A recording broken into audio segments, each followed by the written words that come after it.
That is a really good question, probably one I get asked the most in this video, and there's no offense taken. Quite honestly, I probably would have made a video a lot sooner, but that thing called grief, yeah, it takes a long freaking time. Let me tell you that, to get comfortable with talking about stuff. Long story short, I found it a lot easier to just go with the narrative of whatever was going on in their brain at that point. I'll give you an example as to when I didn't. So, when my dad died, we literally moved my mom in with us that same day. And that's probably a whole different TikTok of worthy information. But anyways, I digress.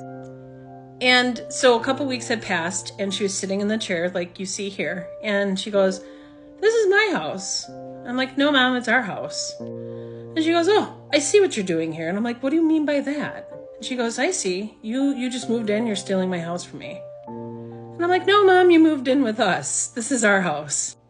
And it just made her really frustrated, argumentative, and made us all have a bad day. In hindsight, I probably wouldn't have argued the point with her, but I think I was just in such a point of grief, sadness, anger, trying to figure out what the hell this new life was as a caregiver for my mom full-time, working full-time, being a mom and a daughter, and trying to keep my shit together, that the only thing I could think of is, no, I'm going to get this point proven.